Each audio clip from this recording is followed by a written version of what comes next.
Mesdames et messieurs, j'ai l'honneur d'introduire la conférence des comédiens de doublage et pas de doubleur. Un doubleur, c'est quelqu'un qui roule à 130 sur l'autoroute.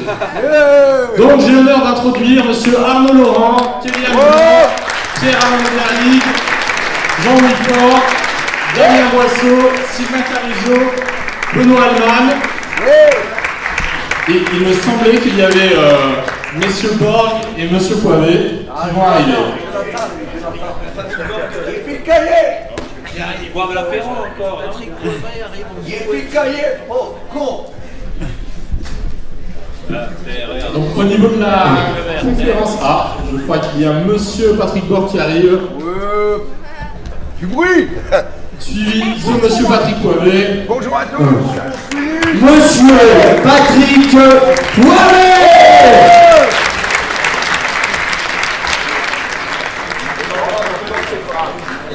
Qu'est-ce qu'il me donne la main là? Moi je viens, j'ai mon acteur préféré avec moi. Merci papa de me prévenir hein, quand je te dis. Les vieux, vous savez, il faut faire attention. Mais non, bro, c'est non. Il y a la vérité éternelle. Ton père est un éternel. Bien sûr, la chance. Et puis le cahier. Ah bah non, c'est bon. Laisse tomber, c'est bon, c'est bon. Oh, ça fait du bien, je rêve. Je rêve, il est là. Voilà, vous voyez une brochette de vieux acteurs. Ah non, mais Non. il n'y a pas que des vieux, hein, avec aux extrémités. Je ne sais pas si vous regardez. Il y a quand même de très beaux jeunes hommes. Mais non, mais attends. Mais c'est bon, j'ai dit pas de Si, vas-y, quoi. On est vachement content d'être là. On a Yves Toulouse, merci, soleil, ciel bleu. Et voilà. Ah oui. Donc maintenant, on va dire des conneries, je ne sais pas poser des questions et on vous répondra en disant énormément de bêtises, ça vous fera plaisir. Et puis le cahier. Donc petite séance de questions-réponses. Qui aurait une question? Pas tous à la fois. Demoiselle, troisième rang. Bon, ben on va y aller, hein, puisque. À bientôt. Bonjour. Je profite que Bonjour. vous Elle est où, avez elle est où? parlé Lève le bras. pour lui demander, et à tous les autres acteurs, des Qui anecdotes. parle, où es-tu? Oui, je suis là. Il voit plus. Ah, pardon, ça y est. Lève-toi et on te verra. Et puis le cahier. Bravo. Ouais, on peut dire. Et bravo pour ton costume. c'est très bien. Merci. Voilà, je profite que Bruce Willis nous ait parlé pour lui demander, et à tous les autres comédiens, des anecdotes concernant leur, par rapport à leur rôle qu'ils incarnent. Je n'arrive pas à trouver mes mots, je suis désolée. Oui, j'ai demandé à... Je ne sais plus. Des petites anecdotes. Oui. Oui, croustillant. À tout le monde. Aujourd'hui, on a beaucoup. Je vais vous en donner une anecdote là. D'accord. Oui, quoi? Et puis le cahier. Des anecdotes soft. Play. Attention les oreilles. Ah oui, protégez-vous. Est-ce que vous connaissez ce film 9 semaines et demie? Oui, oui. Donc, on était à la projection avant de travailler sur le film, et j'avais près de moi une demoiselle sublime, charmante, que je ne connaissais pas, pour faire le rôle de Kim Basinger. Et donc l'anecdote, c'est que, bah voilà, la suite. Qu'est-ce qu'il veut dire par là? Chaque comédien doit dire une anecdote. Ben, moi j'en ai plusieurs, mais ben, je vais en raconter une très simple. J'étais dans une soirée avec des copains, et puis on était on mangeait, comme ça, il y avait plein de gens, c'était une soirée assez sélect, assez classe. Et la maîtresse de maison me présente à une dame qui est un petit peu avec son verre, un petit peu comme ça. Elle dit, tiens, je te présente Sylvain, c'est lui qui fait la voix de Donald et de Gollum. Ah, c'est fou alors là. Oh, mais c'est génial, vous faites que ça comme voix. Je dis, non, j'en fais plusieurs. Je fais Donald Gollum, c'est le plus connu, mais il y en a plusieurs. Et puis même j'en fais une, c'est c'est la voix de Bourville. Et elle appelle son mari, il fait, chérie, viens voir, c'est le monsieur qui fait la voix de Bourville. Et son mari arrive, je lui arrache le verre des mains, il me regarde, il fait, continuez. Et il s'est barré avec le verre.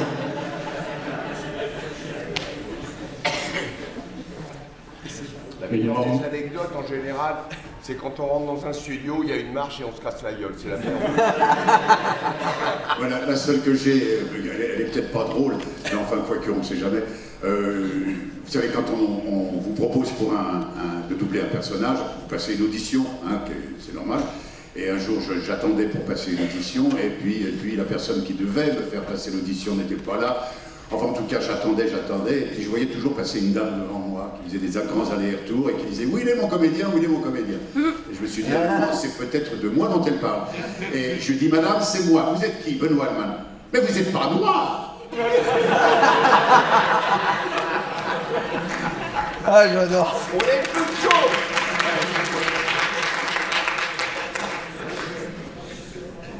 Moi j'en ai une petite.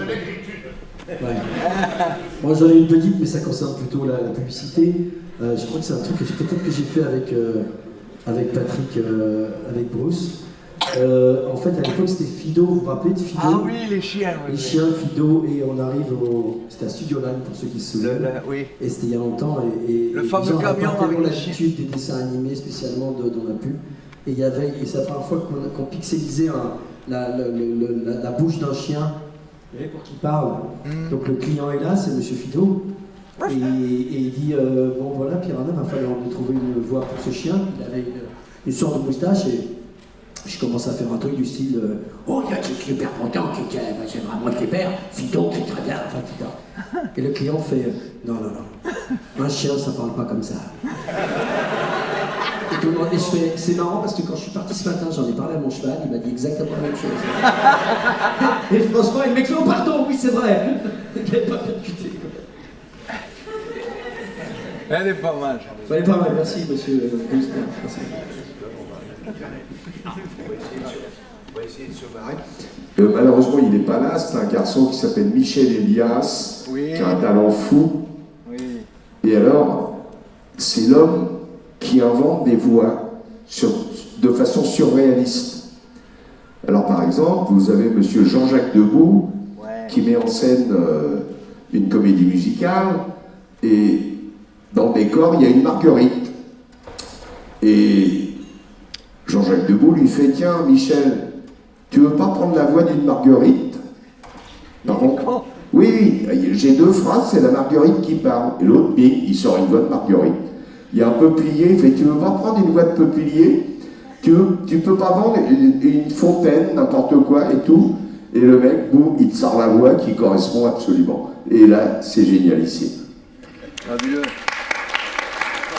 Moi, il m'est arrivé un jour, enfin c'est une anecdote, oui c'est une anecdote, je viens enregistrer un film, j'arrive en retard l'après-midi, et non, on a eu des problèmes le matin d'enregistrement, enfin bon, j'arrive à 16h30 au lieu de 14h30, et je marche sur les pieds d'une dame qui fait, comme ça je fais, pardon, excusez-moi madame, c'était l'été, j'arrive à moto, j'étais un peu aveuglé en entrant dans le studio qui était noir, et je commence à enregistrer, et je vois un film avec Sophia Loren, et bon, bah, je regarde, et je sens une présence qui arrive à côté de moi, et je regarde, je pensais que c'était Martine Sarcey, je crois qu'il a doublé plein de fois, merveilleuse comédienne décédée maintenant, et il se trouve que c'était Sophia Loren elle-même.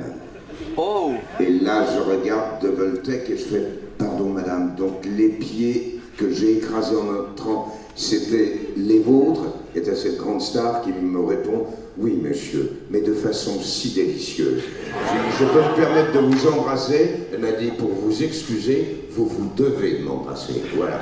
Yes. Et depuis, Johan est le fils de Sophia Loren. Et depuis, je rêve d'elle. Non, mais quelqu'un d'une très belle dame, mais très gentille, adorable, pleine d'humanité, de simplicité, comme sont les grands souvent. Voilà. Une autre question. Ah non, parce que j'avais aussi l'anecdote, mais qui ressemble très très fortement. En fait, moi aussi, donc j'ai fait un essai, on m'avait appelé pour faire un essai, un dessin animé qui s'appelait Jasper le pingouin. Oui. Du coup, je fais l'essai de ce pingouin, je fais une voix de dessin animé un petit peu, mais voilà. Et on me rappelle plus tard pour me dire, alors voilà, le client en gros a sélectionné ta voix, il faudra refaire un essai. Et là, elle me montre le mail du client. il faudrait faire une voix de pingouin. Alors j'ai refait quasiment la même chose, hein, parce que je trouvais ça un peu ridicule. Et finalement j'ai été pris, j'ai fait Jasper le pingouin. Donc voilà, faire une voix de pingouin, c'est un peu ouais, c'est chaud. C'est chaud. Alors, moi, c'est assez récent parce que je n'ai pas encore la carrière de mes confrères. Mais donc, pareil, toujours sur les essais. Je suis venu passer un essai pour un personnage. Et la personne me dit alors voilà, le personnage sur lequel on voudrait que tu te calques un peu, c'est ce personnage-là dans un anime qui s'appelle Natsu dans Fairy Tail. Oui, je te connais. Et à l'époque, j'avais déjà appelé Natsu, et donc ça m'a fait rire. J'ai fait ah cool, bah ça tombe bien, je le double en fait. Et donc j'ai passé les essais sur le personnage qui était du genre de Natsu, et ben, j'ai pas eu les essais. Voilà. Oh. Comme quoi, hein, on s'en fout un peu de quoi on s'en. Il y a un truc qui est intéressant. Oui. C'est quand on est jeune, on passe les essais. Et quand on est vieux, on est classé. Voilà. Voilà.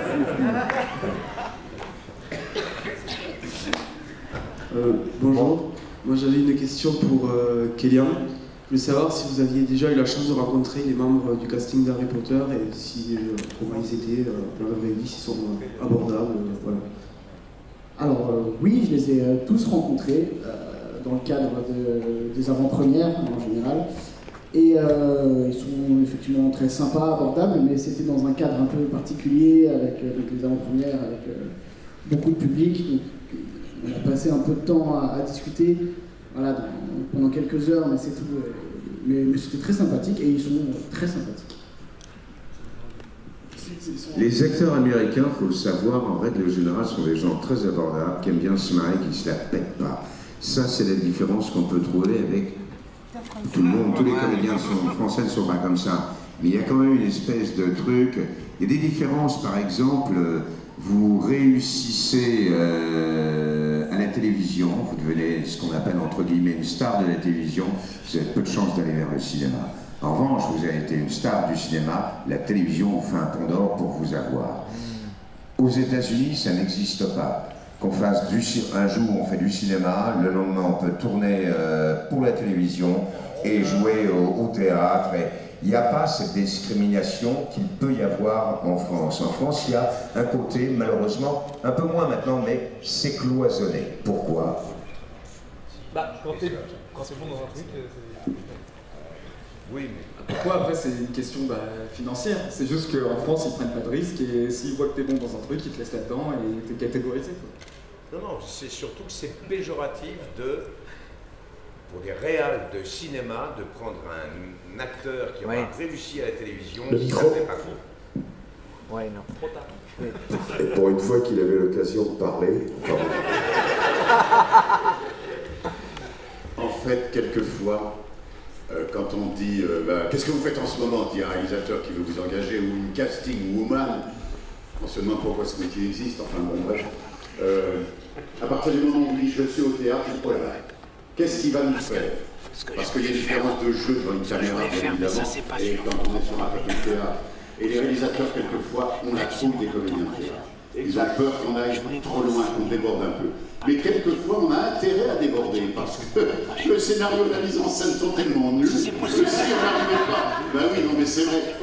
La dernière expérience que j'ai faite, et pardon, j'irai plus loin après, c'est dans une série française... Non, tais-toi. Le réalisateur me voit, je ne le connaissais pas, il me dit « Qu'est-ce que tu penses du texte ?» c'est pour jouer un flic. Je dis, il dit, on va le changer. Ça, c'est la France. Il y avait un grand monsieur qui, un jour, lors d'une interview, on lui pose une question et le journaliste fait, monsieur, votre talent de comédien est vieux. Il est comme ça, il fait, ouais, il s'appelle monsieur Jean Gabin. Ouais. Il fait, votre talent d'artiste, d'acteur, il fait, attendez, monsieur. Pour être un bon artiste, ça commence par 3 choses. Il dit, il faut d'abord un bon texte, premièrement.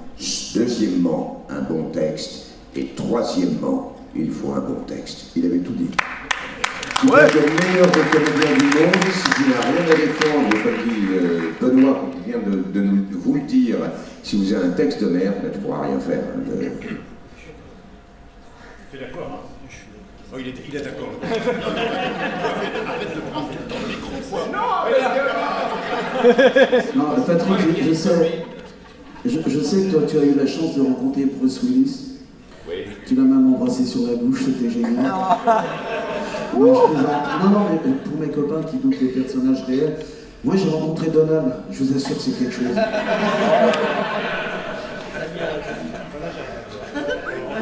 T'as pas donné le nom de fête, c'est Trump ou...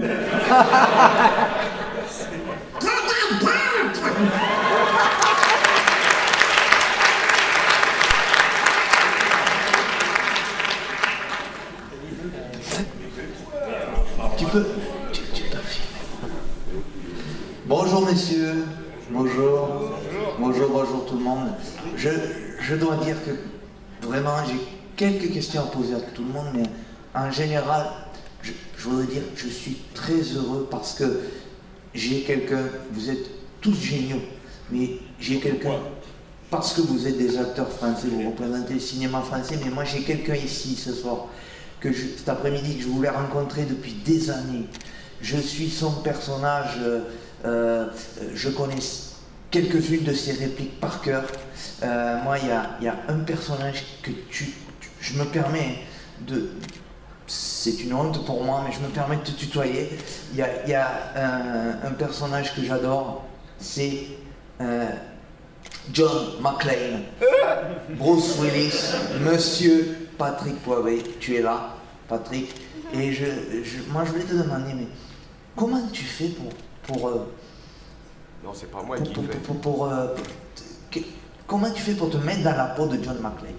Voilà. Comment vous faites, vous autres, tous ses collègues, pour avoir, quand vous avez un personnage, comment vous y prenez? Et c'est pas nous qui faisons. Pour vous mettre dans la peau de ces gens-là. C'est pas nous qui faisons.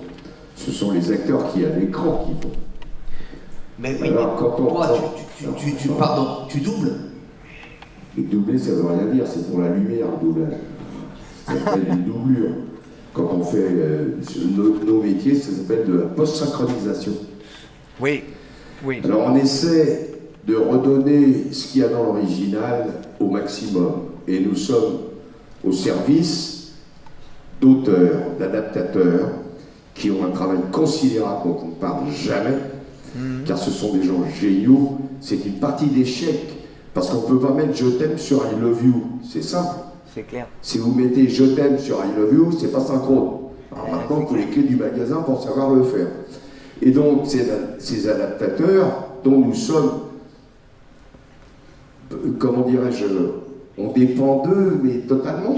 Et si jamais on a un bon adaptateur, en ce moment-là, on peut se laisser aller dans le personnage qui est à l'écran. Mais la star, c'est le personnage qui est à l'écran, c'est pas nous. Vous comprenez? Il faut s'oublier, il faut passer derrière, pour essayer au maximum de rendre au moins le film le mieux doublé de l'histoire. On donne à peu près 85% de l'original. C'est pas plus que ça. Alors maintenant, c'est une consommation directe, qui est la version française, mais il est bien évident que le must du must, c'est la version originale. C'est clair, c'est clair. Voilà, j'espère que vous êtes d'accord.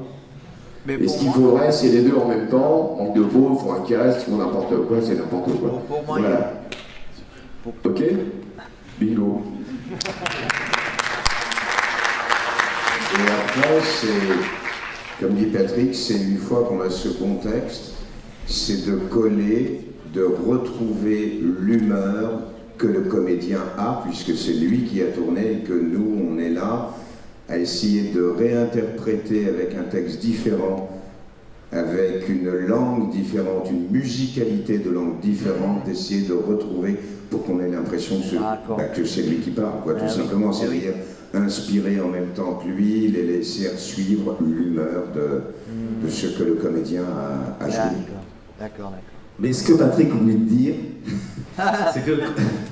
c'est que quand on fait ce métier avec générosité, et c'est ce qu'il fait, cette générosité, elle passe dans le personnage qu'on double, et que forcément, ça peut lui donner un charme qui plaît au public français.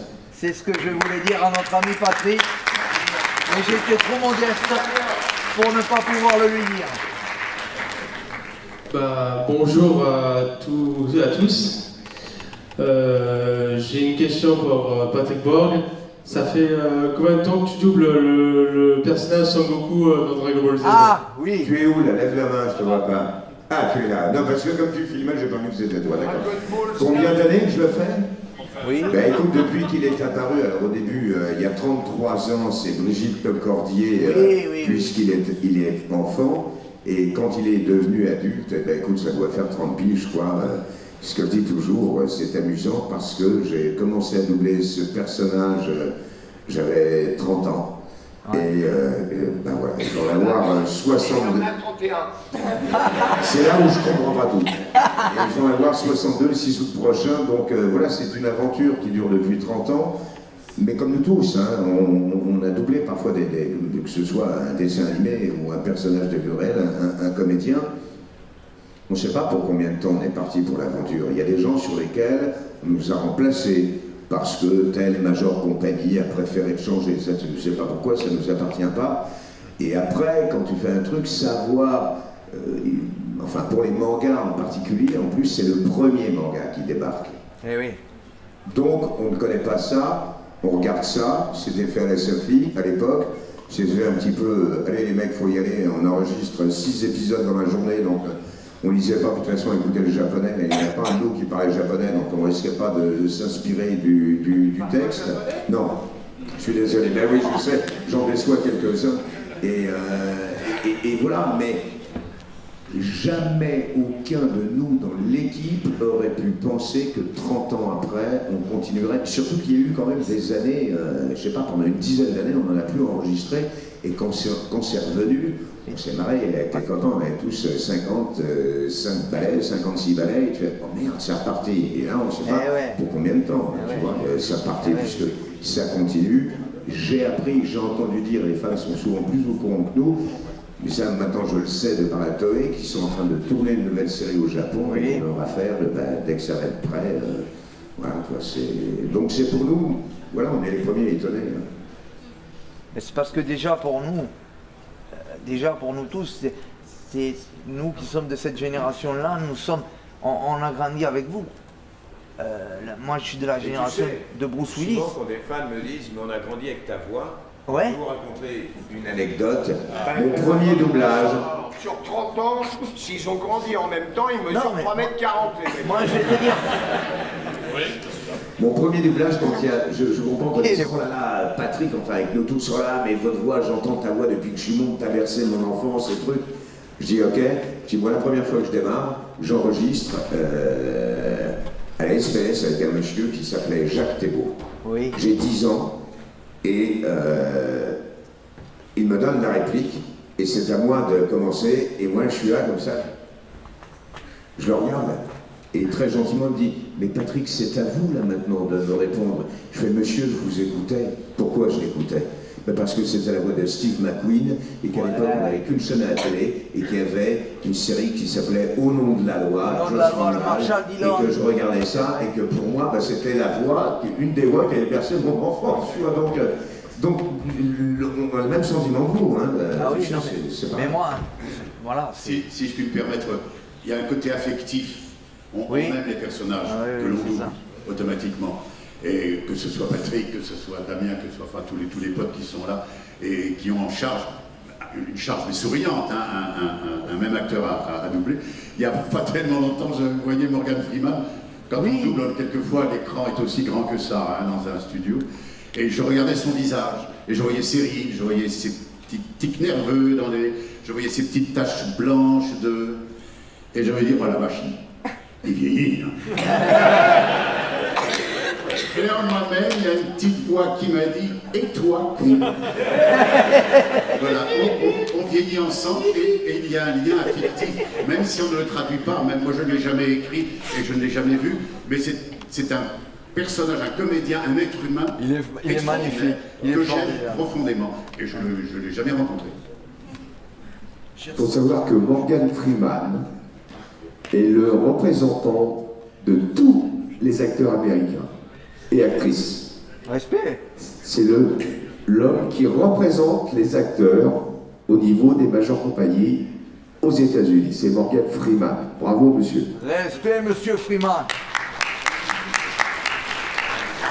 Oui, c'est sûr que quand on a la chance de doubler des acteurs pareils, et tu doubles surtout depuis longtemps, quand c'est des acteurs que tu aimes bien, quand tu as la chance d'aimer le jeu de l'acteur que tu doubles, petit à petit, puis tu vois l'évolution de son jeu depuis des années, donc tu suis cette évolution et des trucs et dans laquelle on se baigne, on se retrouve et il y a une habitude, on connaît leur truc, t'es un peu moins surpris, tu sais ce qu'il va faire, la façon dont il va jouer de telle ou telle chose et ce côté clin d'œil, comme dit Johan, on sait même à... Non, moi je disais Il y a Donald qui a quelque chose à dire. Oui, Donald. C'est pareil, je pense pareil que vous, les copains. Seulement moi, le mien, je ne demande pas à vieillir. C'est un Goku, oui. T'as vu la tronche de Gollum? Oui, non, je parlais de Vas-y. Tout d'abord, bonjour messieurs. Merci d'être venus à Toulouse. J'ai une question qui est globale à tout le monde. C'est par rapport à votre carrière récente. Parce que bon, on parle beaucoup de vos anciens personnages que vous doublez probablement plus dans certains cas. Et ce serait bien de savoir où en est votre carrière actuellement. Voilà, tout simplement. On a chacun. Tu veux répondre? Vas-y, John. Non, vous avez parlé de carrière. Alors sachez que pour les comédiens, la carrière, c'est proche du précipice en général. Vous voyez, il est trop tard.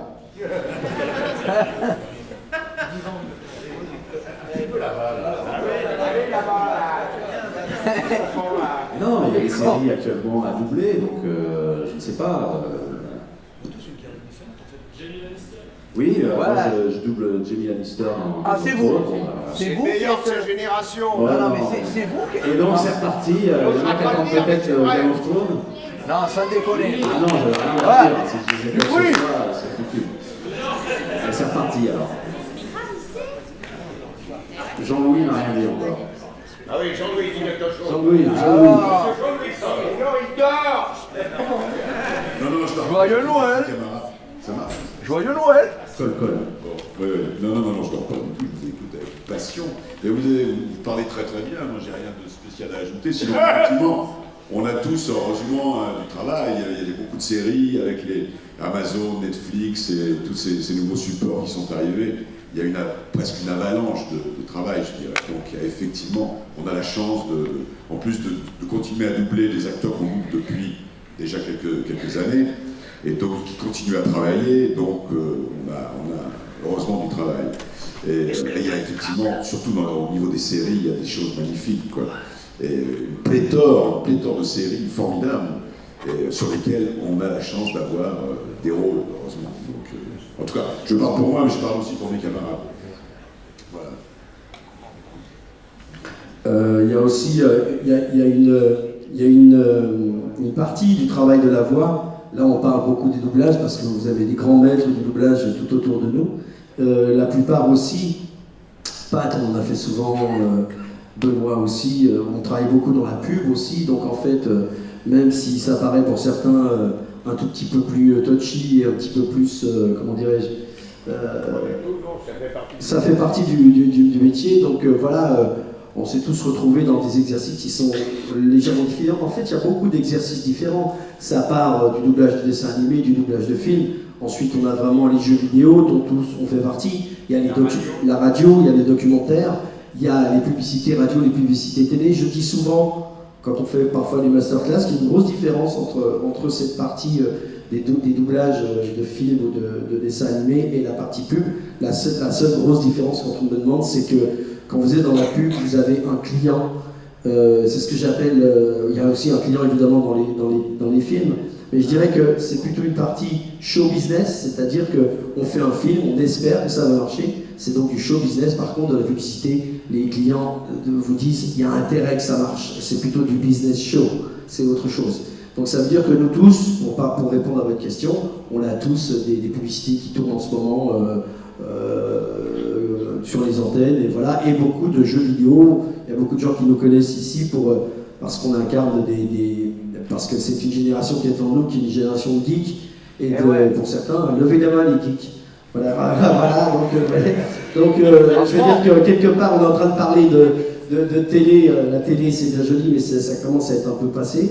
La télé 2.0, c'est ce que vous savez, c'est Netflix, c'est vos favoris sur YouTube, et c'est Twitch, et c'est les jeux vidéo. Donc c'est vrai qu'on a la chance, nous, d'en avoir fait partie, parce qu'il y a une dimension qui est assez marrante, c'est que nous tous ici, peut-être pas ces deux-là parce qu'ils sont jeunes, mais et Lio et Damien, ils sont un peu plus jeunes aussi, mais c'est vrai que les jeux vidéo sont arrivés après qu'on soit là.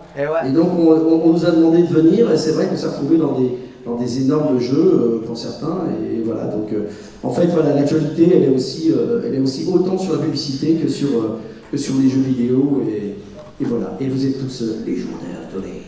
Ce qui est rigolo pour les jeux vidéo, c'est qu'on a tous quasiment été appelés. Pourquoi? Parce que dans les jeux vidéo, c'est quand même un milieu tenu par des gens très jeunes. En moyenne une trentaine d'années, voire moins ou à peine plus. Et que tous ces gens qui nous ont appelés en tant que comédiens, puisque ce nouveau support arrive, c'est parce qu'ils étaient fans, soit de notre voix, soit dans tel film ou dans tel truc. Ils nous ont appelés, c'est pas par hasard, c'est parce que tiens, j'aimerais bien travailler avec la voix de Bruce Willis, avec Patrick Poivet, quoi. Et tout ça a été un petit peu comme ça, parce que justement, on faisait partie de leur voix d'enfance, quoi. Eh oui. En fait, on est des vieux cons, quoi. Mais deux geeks. Ce qui est plus drôle, c'est qu'on nous dit, dis non, tu peux me faire ce texte, mais avec la voix de Morgan Freeman, bien sûr. Ah oui, oui. Oui, c'est la même. Alors, le premier jet, on varie un tout petit peu, et ils disent, ah non, mais c'est pas tout à fait ça. Alors, on prend sa voix normale, il dit, bravo.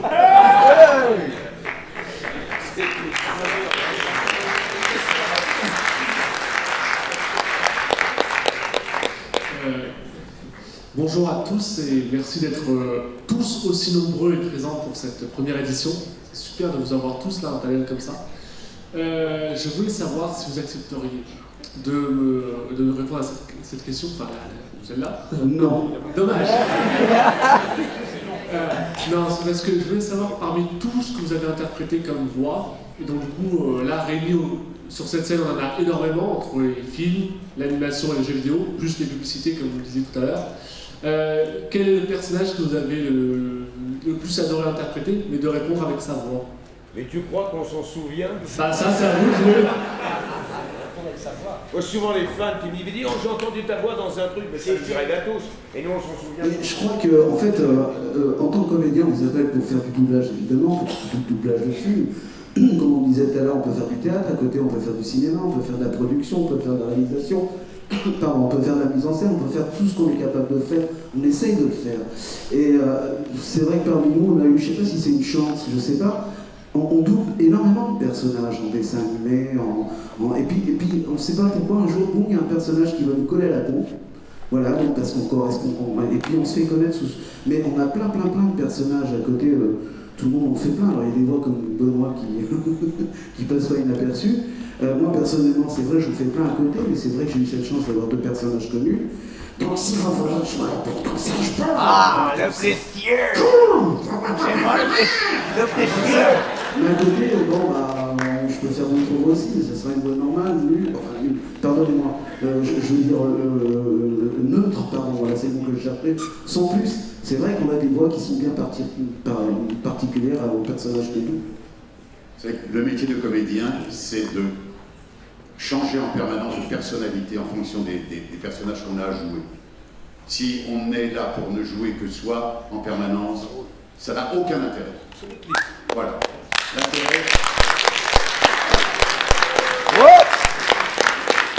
L'intérêt, c'est de donner vie à des personnages qui ne sont pas nous. C'est le boulot du comédien. C'est le plus grand luxe. C'est dans ce sens-là que notre métier est un métier de luxe. C'est qu'on a le droit d'être quelqu'un d'autre. Vous vous rendez compte? Dans la société, personne n'a le droit d'être quelqu'un d'autre. Ben non. Alors que nous, on a une carte qui nous permet d'être quelqu'un d'autre. Moi, j'ai tué, je sais pas combien, 750 mètres dans ma vie. J'ai jamais fait une seconde de prison.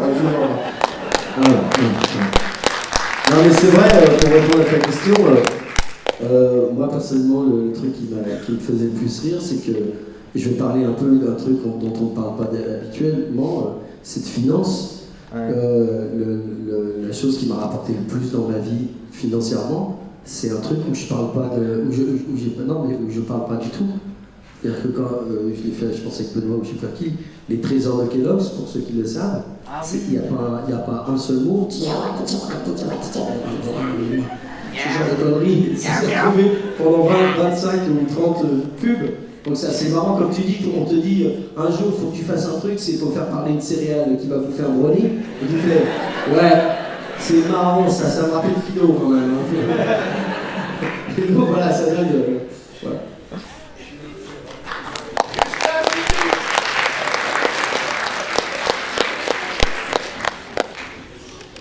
Bonjour à tous et encore une fois merci d'être présents à Toulouse pour cette première PopCon. J'avais une question en fait, est-ce que certains d'entre vous ont participé à un redoublage, c'est-à-dire refaire entièrement les doublages d'une série, d'un dessin animé, d'un film peut-être, d'une version longue, je sais pas. Et comment est-ce que vous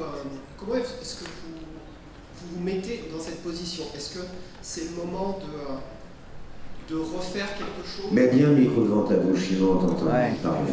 Est-ce que, lorsque vous faites un redoublage d'une série ou d'un film, est-ce que c'est pas le moyen de faire quelque chose de mieux, ou est-ce que essayer de parfaire l'original, ou de partir complètement dans autre chose? Comment est-ce que vous vivez ça? Tu sais, quand tu doubles des gens comme Morgan Freeman, comme tant de grandes stars américaines, essayer de faire mieux, déjà essayer de faire ce qu'ils font. Tu vois, tu doubles De Niro ou n'importe quoi, tu te dis pas je vais essayer de faire mieux. Hein. Je vais simplement essayer de faire ce qu'il fait, et déjà, tu as l'impression d'avoir fait beaucoup. Non, mais si je comprends ta question, il y a certains films qu'on redouble. Moi, personnellement, je trouve que ça n'a aucun intérêt, parce que un film est ancré dans son histoire, il correspond à une époque, et on ne joue pas de la même façon il y a 30 ans qu'on joue aujourd'hui, je ne sais pas pourquoi c'est comme ça. Tu parles des films, ouais, d'accord, ils ont été redoublés. C'est des films qui sont redoublés pour des questions purement techniques, pour que les gens puissent le regarder en 5.1 ou je sais pas quoi, c'est des trucs pour... Mais et souvent ils sont moins bien doublés en fait, malheureusement. Parce qu'ils sont ancrés dans une époque, je veux dire un film des années 80, le doubler aujourd'hui c'est un peu ridicule, on joue plus de la même façon, c'est bizarre mais c'est comme ça. Par contre, je te dis maintenant j'ai le micro, je lâche plus. Non, par contre ça m'est arrivé de doubler des vieux films qui n'avaient jamais été doublés. Alors, d'un seul coup, doubler un film des années 50. Et là, c'est assez amusant parce qu'en tant que comédien, il faut chercher un jeu qui ne correspond pas à ce qu'on fait aujourd'hui. Et là, on essaie de mémoriser la façon dont jouaient les comédiens de l'époque et on cherche à s'ancrer dans cette époque. Voilà. Ça, c'est assez amusant, c'est un exercice. Voilà. Oui, tout à fait. Ça veut dire un petit mot, un petit Patrick. Oui, je comprends. C'est une petite anecdote personnelle, oui. Je me réjouissais il y a peu de temps, il y a quelques semaines, de revoir un film de John Ford, L'homme qui tue à Liberty Valance. Oui. Et j'étais sur Arte en plus, donc, mais bon, c'était pas en VO, c'était en VF. Et à ma grande surprise, et sans doute pour des questions techniques, parce que le son avait vieilli et il avait fallu refaire le doublage, je m'attendais sur John Wayne à entendre la voix de Raymond Loyer qui l'a doublé pendant Raymond Loyer. Et à ma grande stupéfaction, ça avait donc été redoublé assez récemment, et j'ai entendu la voix d'un de nos camarades qui malheureusement n'est plus là, qui s'appelait Marc Alphonse, sur John Wayne, et malgré le talent de Marc Alphonse, j'ai pas pu regarder le film. J'ai pas pu regarder le film. J'ai regardé autre chose. Je ne pouvais pas entendre la voix de Marc sur John Wayne. Pour moi, c'était Raymond Loyer, personne d'autre, même si quelquefois ça a été un ou d'autres acteurs. Mais c'était tellement, ça allait tellement avec, il y avait une telle alchimie entre Wayne et Raymond. J'ai pas pu voir le film. Donc voilà, pour répondre un peu à ta question, il y a des redoublages que je trouve malheureux. Enfin, en tout cas, c'est mon sentiment. Ce soir-là, ça a été mon sentiment, vraiment. En général, quand on redouble un film, il y a deux raisons.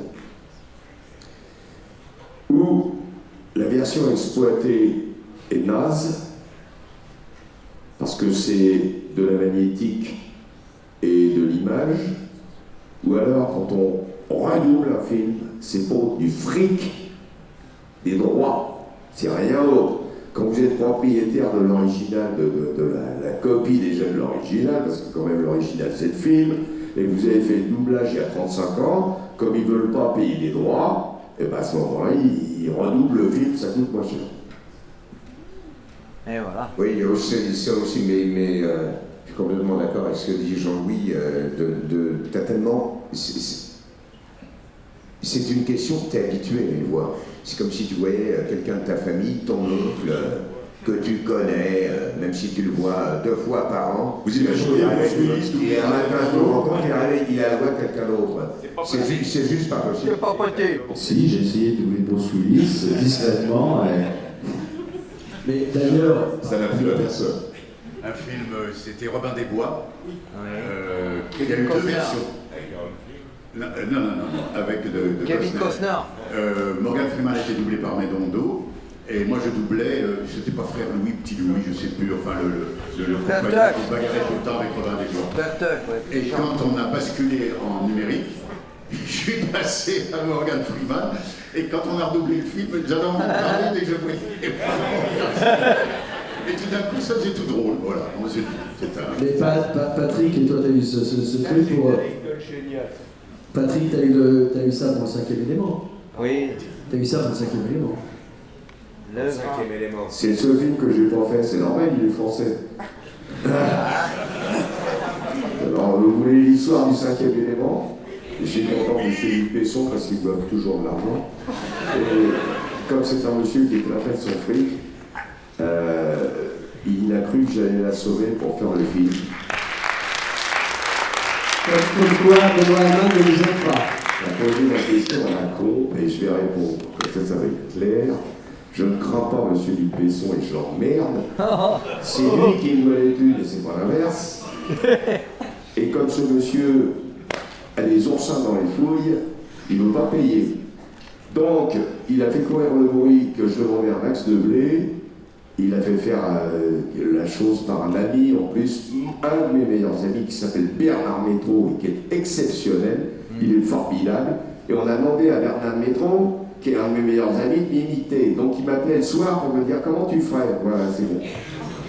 Ah.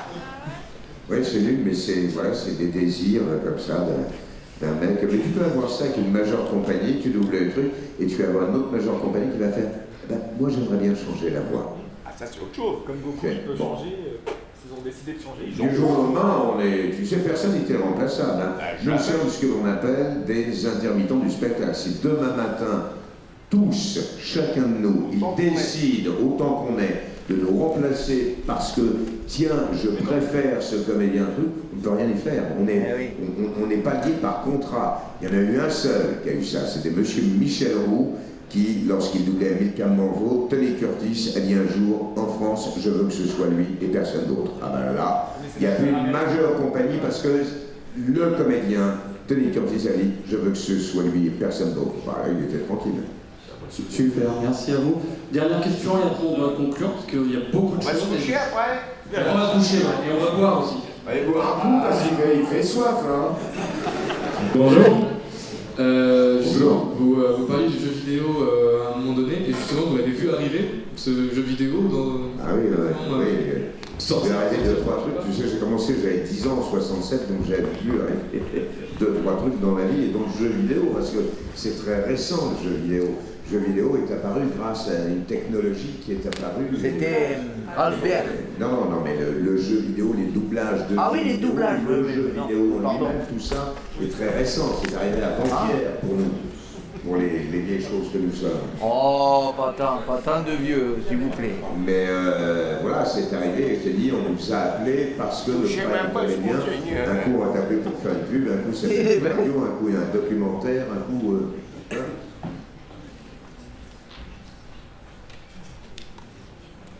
Bon, allez. On va vous dire tout de suite, on va conclure. On a la chance de faire le plus beau métier du monde. Ça, c'est ce que disent aussi les vétérinaires, par exemple. On fait le plus beau métier du monde puisqu'on a le droit d'être quelqu'un d'autre. Mais quand on veut faire ce métier, on s'engage à être clodo. Vous entendez ce que je viens de dire là? Oui. On s'engage à être clodo. C'est-à-dire, quand vous n'avez pas de boulot, vous n'existez pas. Donc, 80% des comédiens, des comédiennes sont clodos. C'est-à-dire que c'est monstrueux, mais nous sommes des saltimbanques encore. En 2019, on est la 43e roue après le chariot. Voilà. Nous avons de la chance, le théâtre, et la chance d'avoir pu entrer dans cette famille du doublage. Et qu'on nous a appelés. Nous avons tous des amis comédiens, d'excellents comédiens, mais qui vont faire que du théâtre. Et tu peux avoir même un rôle principal dans une pièce qui va se jouer 1 an, 2 ans. Et puis ça s'arrête. Combien de temps va-t-il se passer avant que tu retrouves une autre pièce? Et c'est là où il y a ce côté, si tu veux, tous, on a quand même de se dire chaque matin, on arrive quand même à des âges un peu avancés, de se dire, tiens, je commençais enfant, il commençait très jeune, Damien a commencé, il avait une dizaine d'années aussi. Non, il n'a jamais commencé, Damien. Il est né dedans. Il était content de jouer la comédie. Voilà. On a encore la chance de vivre de ce métier, mais chaque matin on se réveille en disant tiens, on nous appelle encore, et on se dit quel coup de bol, quel coup, parce que vous arrêtez les gens, vous avez du talent. On aurait connu plein des gens qui étaient des stars du cinéma, qui avaient énormément de talent, qui du jour au lendemain ont disparu. Il y en a eu plein. Et que ce soit dans le doublage ou dans tous ces métiers artistiques. Tu sais, on en parlait hier au soir au resto avec Patrick Poivert, on disait on a du bol, monter en haut de l'affiche, c'est pas simple. Mais le plus dur, c'est d'y rester.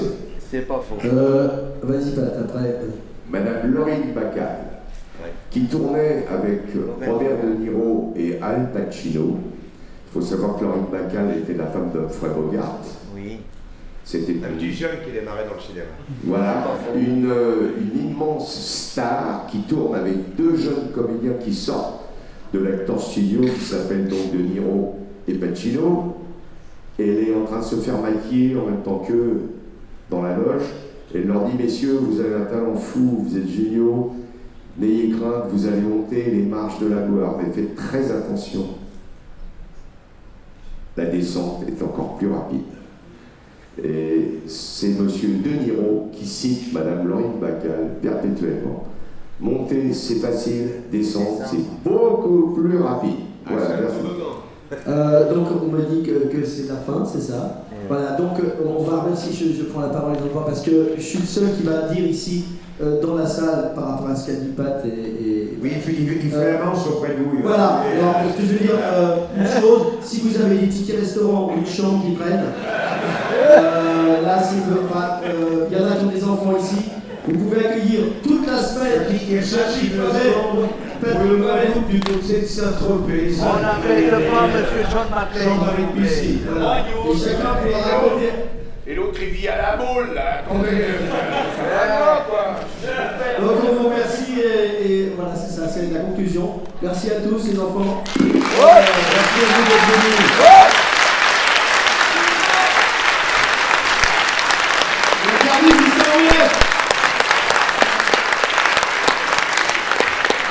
Vous savez, nous dites souvent merci. Et bien nous tous, nous vous disons merci également parce que sachez que si vous n'étiez pas là, on n'existerait pas. Si on n'existerait pas.